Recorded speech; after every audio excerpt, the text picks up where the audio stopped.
Hey guys, welcome to today's video. Today we're going to be talking about probably the most consequential Senate election in the 2020 cycle, and that is between Republican Senator Mitch McConnell and, in all likelihood, Democratic former congressional candidate in Kentucky's 6th district, Amy McGrath. In all likelihood, of course, there still is a Democratic primary going on, which I will touch on a little bit. Now, granted, there's also a Republican primary going on. However, Mitch McConnell is not running against any major contenders. If we look here on the campaign finance files for everyone, for every candidate for this seat, the biggest fundraising haul of any of his Republican primary contenders was $53,000 compared to his almost $25 million. So what we're seeing here is that clearly Mitch McConnell is almost guaranteed to be the Republican nominee for this Senate seat in Kentucky. Now, this seat is very important because Democrats essentially have 4 seats that they need to work with if they're going to win back the Senate in 2020. That is Arizona, Maine, North Carolina, and Colorado. They're expecting to lose Doug Jones' seat in Alabama to either Tommy Tuberville or former Senator Jeff Sessions, who are both running for that seat in Alabama. Doug Jones famously won that seat in a race against very unpopular former Alabama Chief Justice Roy Moore, who found himself embroiled in a scandal relating to relationships with underage women.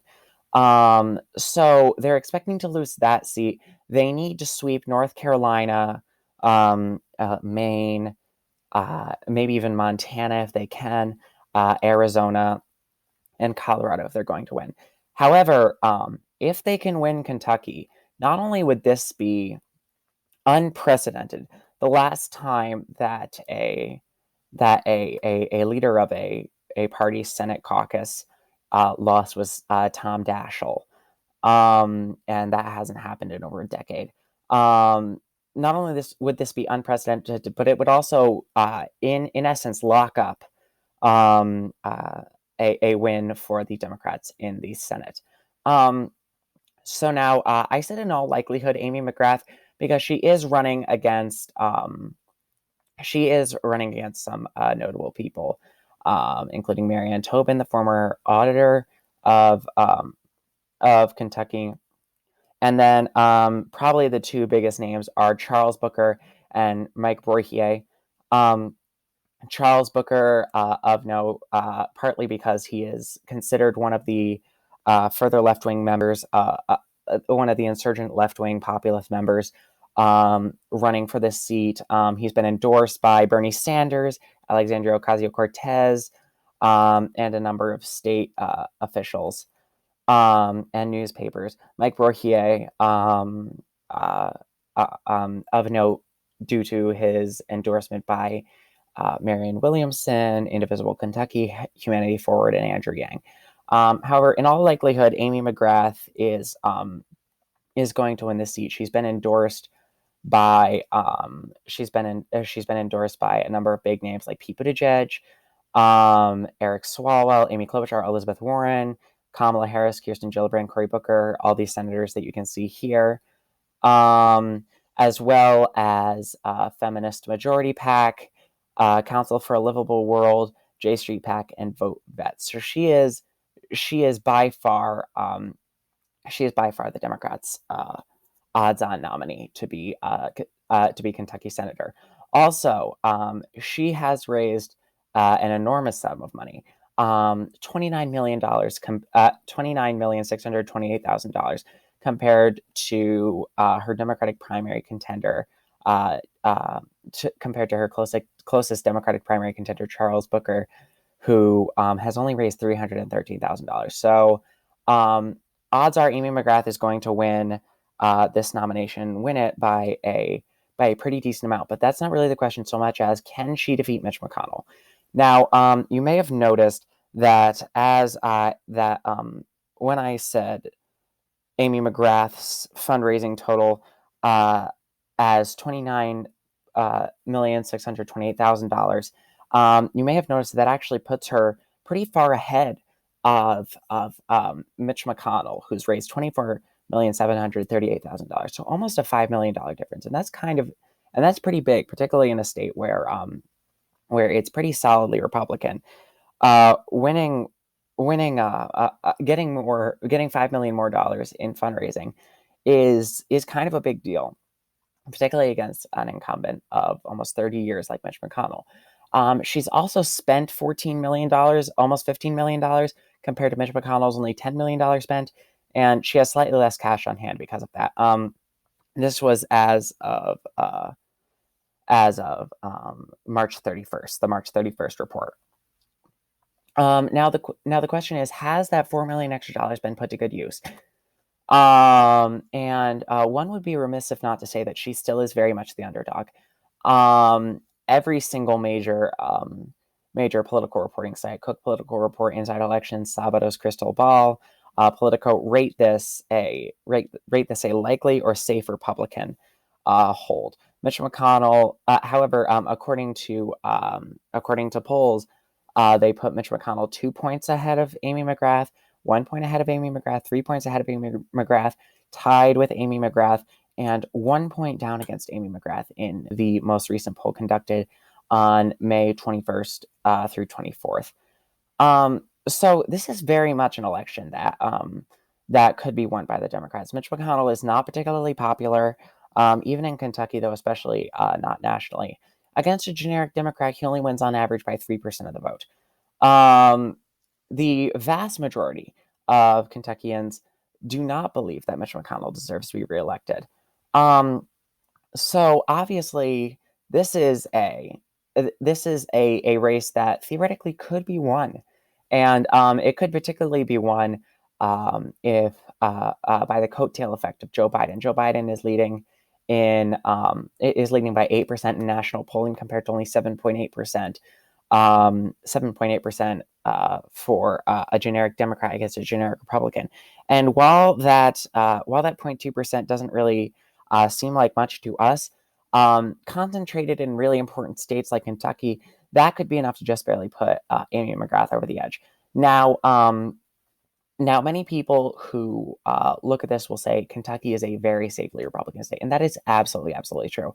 If we look here on the Cook Political Report, their partisan voting index puts different congressional districts anywhere from a Democrat +6 lean in Kentucky's 3rd congressional district compared to one of the most conservative districts in the country, Kentucky's 5th congressional district, represented by Hal Rogers, which, according to the political voting index, leans Republican by over 31%. Hillary Clinton lost this district by 62% against Donald Trump, and Amy McGrath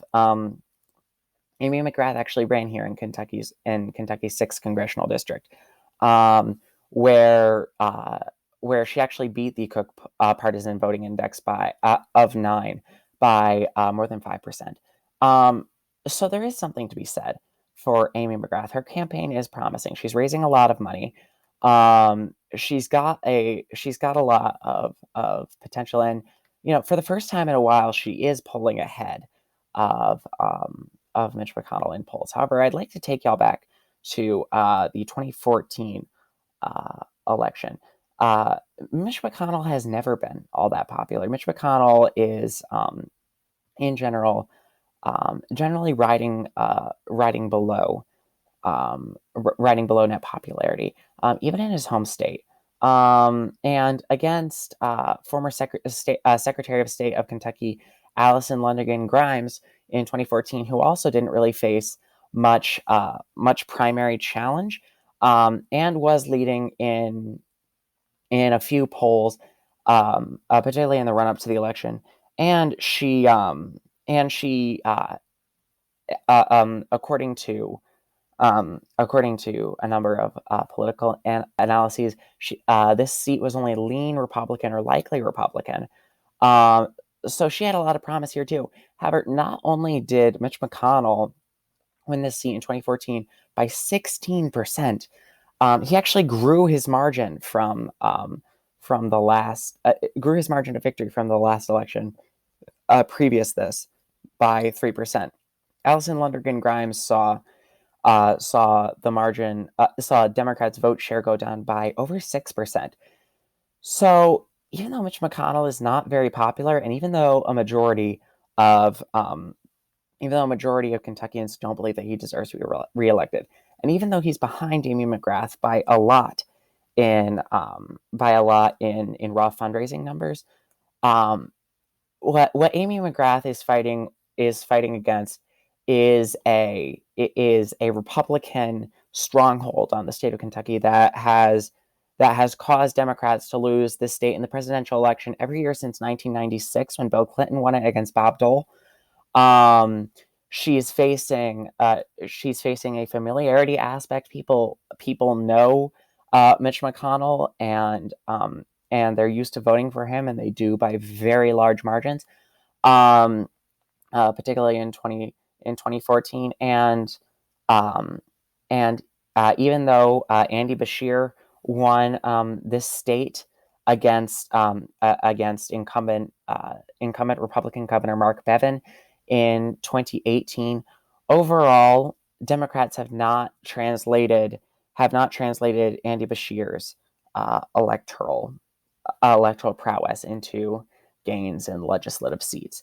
Um, Most notably when Amy McGrath lost to Andy Barr in Kentucky's 6th congressional district in 2018. So that's part of the reason why I put this seat as lean Republican. Amy McGrath is arguably the Democrats' best choice um, for for who can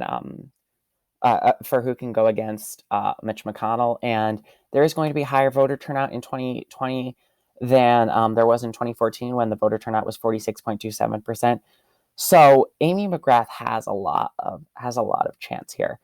She is a promising candidate. She is a strong candidate. She's been endorsed by a number of major, even presidential primary contenders like Kamala Harris, Cory Booker, and Pete Buttigieg. However, she is going against a 24-year Republican legislative stronghold in this state that she arguably just does not have the political capital and the experience to buck that trend.